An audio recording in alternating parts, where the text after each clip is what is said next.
Number one Marmaduke fan here. Take two. I have been procrastinating. Bad Marmaduke fan. Bad. Pea butter. Pea butter. Now, I have been working, but I took a break to read this manga, and I got to talk about it. Ooh, boy. There were so many tangents in my first take, so let's see if I can be a little bit more streamlined. I bought this expecting to roast it and ready for cringe, and I loved it. And you can see, if you follow my tweets, my slow realization that I was actually liking this, and then I stopped tweeting because I actually started reading it and didn't want to stop reading it. This is a high recommend.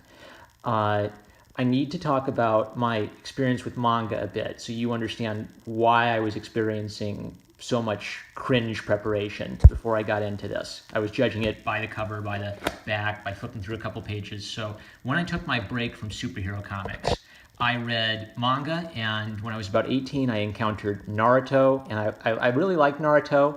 The character of Rock Lee inspired me in a way that Peter Parker Spider-Man inspired me when I was younger. I connected with that character. He helped me in my real life, and it kind of brought home how these are simple kind of stories, usually for kids, but with simple, universal, moral stories for the masses. They're not Tolstoy, they're not Dickens, yet they can have this positive effect on you in helping you think about things in your real life and deal with things in your real life and apply yourself better, to be more healthy, because you're absorbing something from the artist and the writer about what they know about the world and what they know about life.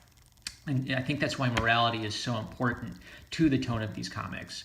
The problem is that, having read a lot of manga, I've started to pick up a lot of the conventions or the tropes or just the stupid cliches of manga, and that's what I was expecting I was going to run into in this book. So if you don't know what a Shonen Jump is a magazine that publishes manga aimed at young boys about 13 years old, which means, you're going to get your fart humor, you're going to get your ladies who are scantily clad, because that's who they're aiming for. And you kind of have to have a high cheese level to enjoy Shonen Jump manga. And if you like Shonen Jump manga, there's a very similar tone or consistency to all of them, which is good because you kind of know what you're getting into, but has the consequence of everything feeling the same. So I look at this and I kind of say, oh, I know what that is. That guy is just like Naruto, and that guy is just like Sasuke. Oh, and look at this. He wants to be the Wizard King. Hey, just like Monkey D. Luffy wants to be the Pirate King, and Naruto wants to be the Hokage. And, oh, they're magicians, just like Fairy Tail. And I've been burned a few times by some Shonen Jump manga. So Naruto burned me a little bit because I was really getting into Rock Lee, and I liked the main characters too, but this relationship between Naruto and Sasuke took center stage when I think it should have been just kind of an interesting subplot. And it felt like so much within the world of Naruto was really interesting and really well developed, but it just got pushed aside for the Naruto-Sasuke bromance. And ever since Naruto and its popularity, you keep seeing these bromances over and over again, and the young feisty one, and the tall, cool, sexy one, and I was ready for that cringe. Fairy Tail. Fairy Tail burned me bad. If you watch much manga or anime videos, Fairy Tail got super popular and then crashed. The hype train derailed. So plenty of those guys who make manga-focused YouTube videos have hammered Fairy Tail. All I'm going to say is it makes me sad because I was so excited in the first chunk of the episodes. I watched the anime of Fairy Tail, and I saw so much potential, and some of it really affected me on a personal level, and then Fairy Tail just kind of gradually got worse and worse and more annoying. So I can't recommend Fairy Tail unless maybe you want to check out the first couple story arcs and then dip out when it starts getting insufferably bad. But those experiences kind of turned me off a bit from the whole Shonen Jump manga. In the whole first chapter, I'm saying, oh, okay, Naruto, okay, Sasuke. And then I learned their names. I mean, it still takes me a little time to learn Japanese names, but Asta and Yuno. Asta and Yuno are not Naruto and Sasuke. In the first chapter, Yuki Tabata establishes them as their own characters with their own distinction, where they're still informed by the archetypes of the Shonen Jump manga, but he hooked me. If you're a young kid and this is your first Shonen Jump manga and you're not sensitive to all these cliches, you're going to like this. If you're like me and you've read a bunch of this and you're starting to get sick of it because you think you've seen it all, Yuki is sensitive to that, and he hooked me. He didn't waste my time. He didn't waste his time. Excellent. Excellent application. So what was the hook? All right. So because you might be thinking, oh, Naruto, Sasuke, I know what Shonen Jump is, and I know the vibe, right? He wants to be the Wizard King. Okay. So I think the twist on this is it sets you up to think this is the same kind of, gotta get it. I gotta get this. Asta, and Yuno. This feels like a dig, but I really am convinced that these are their own characters now with their own psychology. So Asta has no magic. Now, where have I heard that before? Well, that's a little like Rock Lee and Naruto, because Rock Lee is a ninja who can't perform any of the ninja arts. He's the equivalent of a cripple in his world. And through sheer determination, he becomes someone remarkable, someone formidable. And that was a cool story to me because it gets to the heart of this idea of talent and work ethic, where if you look at yourself and say, I'm not a talented artist, I'm not a talented writer, I'm not smart, I'm not that gifted, that's a bad attitude, because you can't change those things about you. You can't change your genetics. You can't change your upbringing or the past. What you can do is, like Ben Shapiro says, you can't always be the smartest person in the room, but you can be the hardest working person in the room. And that's what I loved about Rock Lee. So even though I'm kind of in critical mode and saying, oh, I'm so sick of all these tropes, this is a subtle twist on the cliche, or on the archetype, because unlike Naruto, he has kind of that goofy personality where people make fun of him. But the idea of essentially being a cripple and diligently overcoming those circumstances and diligently making yourself into an excellent person are more of a focus of this book. It's a theme in all those other manga I've mentioned, but it's a focus in this one. And I'm set up to kind of expect that, I'm set up to expect that Yuno might be just like Sasuke, who I hate. I hate the character of Sasuke, so I was getting ready to hate Yuno. And there was a surprise. He's not Sasuke. Instead of Sasuke just kind of being this aloof, Mary Sue, all the girls coo at him, Yuno has some of those qualities, but he has some moral character to him where he recognizes his friend's character and his friend's accomplishments. And there's this great pull where he kind of says, I don't believe it. There's no way. And then he walks away. And the implication is, oh, well, he's saying there's no way he'll ever live up to me. And then later comes the twist, and he finishes the sentence, there's no way that my friend ever couldn't be a wizard, because he had confidence in his friend the whole time. And this was just a nice little twist. It took my expectations of the character, oh, he's a cold, heartless, pretty boy SOB, and then, boom, gave me a nice little story of friendship and them having this confidence in one another and having a rivalry. A rivalry is another trope of the Shonen Jump manga, but this feels like it's actually going to do something interesting with the concept of two boys who are rivals and have similar goals to one another. It's not like in Fairy Tail, Natsu has the rival of Gray, but it feels like just a pseudo rivalry. You never really see them challenge one another, or you never get the feeling that Gray actually is Natsu's equal. Natsu is just kind of the protagonist, and he beats everybody. This character, his weakness is interesting, and his strength is interesting. So, like Spider-Man, who is a low-powered hero, but punches above his weight class, he has to think about how to use his power in a creative and intelligent way, strategically, to let him beat foes that he ordinarily couldn't beat. The concept is that he has no talent. He has zero talent for magic whatsoever, and he wants to be a magician. But either because he's the chosen one or because he has zero talent for magic, he's chosen by a grimoire, a book. Just like in Harry Potter, the wand chooses the wizard, the book chooses the wizard knight, the magical knight. And the grimoire that chooses him is a 5-leaf clover, and I guess kind of like the pentagram, it's meant to suggest that there's something evil about this book, and it's an anti-magic book, which means his sword literally can break anything magical, but he has to use physical attacks. And this makes him unique in that he'll be underestimated for not having magical prowess, but through his physical training and through his intelligent use of combat, he can theoretically beat someone who's an expert in magic and has infinite more talent than him.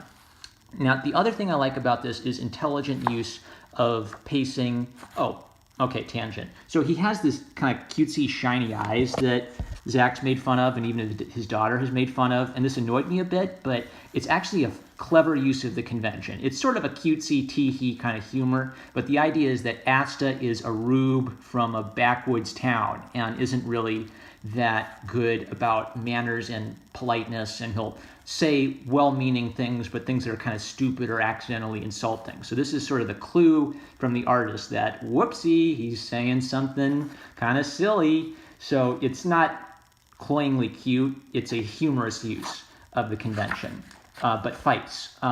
In fights, one of my problems with manga is fights will many times feel like the protagonist wins because he's the protagonist and he's special, and there's no particular reason why he wins. In all the fights I saw in this, some consideration was made to strategy and to the limitations that he has, and he felt mortal. So Natsu in Fairy Tail and Naruto in Naruto, there's this feeling that they're kind of immortal and that some of their powers just mean they don't get beat up. They're always okay. They can deal with any circumstance. And even in some subtle moments,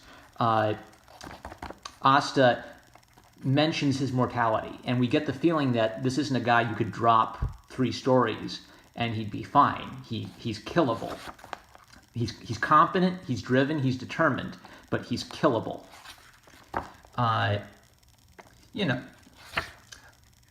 So the strategy, I gotta find it, because I want to talk about one particular moment. Okay, maybe this is a good contrast with Fairy Tail. So in Fairy Tail, there's this guild. The guild is called Fairy Tail, and they introduce it as sort of this big, boisterous, giant family of violent, goofballs who all love each other. But the problem with the guild in Fairy Tail is no one's really that special, or no one's given that much weight. They're just background characters. You could kill them off or replace half of them and you'd barely notice. And the author of Fairy Tail kept bringing in new people, new people. All the villains would become characters, and you never really had a sense of a connection that the Fairy Tail guild was something real and something human. It just felt like Natsu, and that's where Natsu went to crash with the rest of the main cast. This is much more well done, even though it's a similar concept. I don't know which came first, Fairy Tail or Black Clover. I don't care much, because even if this came after Fairy Tail and is drawing inspiration from it, it's inventive and intelligent inspiration.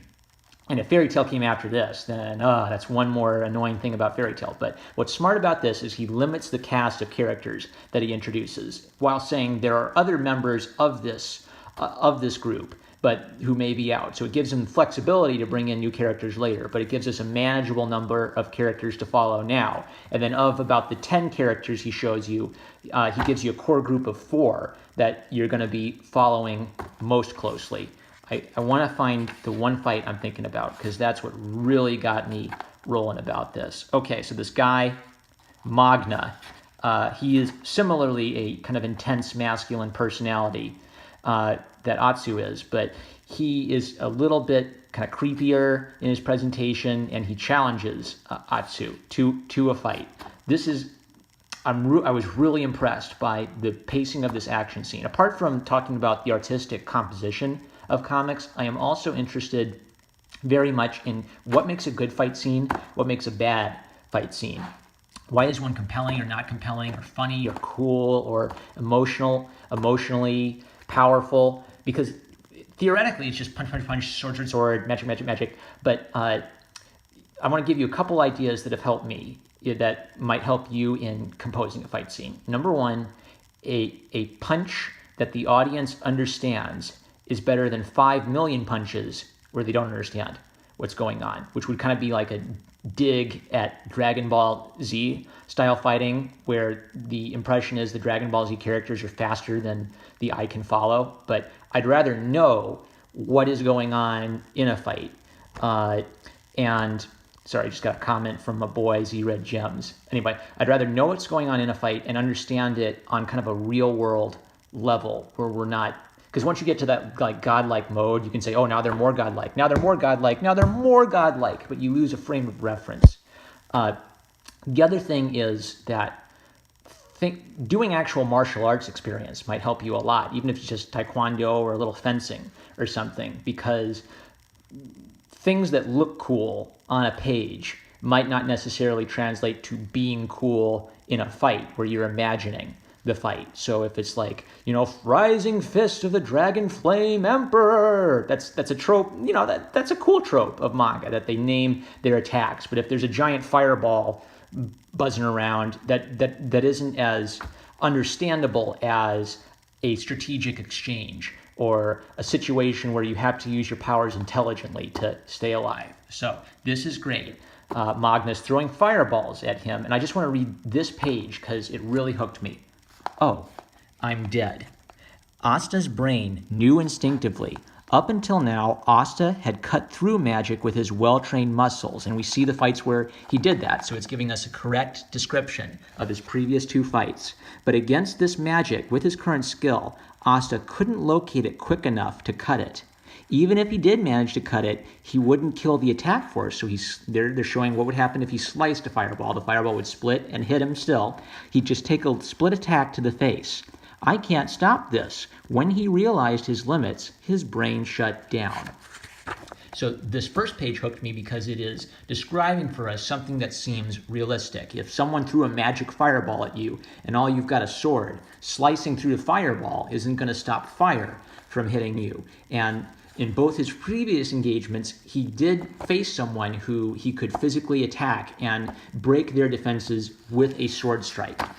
But his body hadn't given up. His well-trained body's super reflexes put up one last struggle and found a way out. So he turns the blade sideways and he blocks it. This is so kind of, cheeseball, but it's so sweet. Yes, he doesn't just win because he's the protagonist and he has more willpower and determination. His training, his muscle memory, even though he had he started consciously realizing he's screwed, instinctively reacted to defend himself, and he protected himself. And this continues the theme of the character established in the first 2 chapters and builds on it. Yes! Wow! I'm hooked! You got me! You magnificent bleep! You Yuki Tabata! Now I've got to spend more money on these books! Oh my gosh! And then, okay, so that's all I want to say about that. And, everything I've been saying about Princess Leia and characters being nasty. She's she's a shrew. They even call her a shrew at first, but then you find out why she's behaving that way. And then she doesn't just stay a shrew constantly. It's as if she understands and she tries to modify her behavior. This is going to be a weird explanation, but like in Christianity, there's the doctrine of sanctification, where the idea is you're supposed to be conforming to the image of Christ.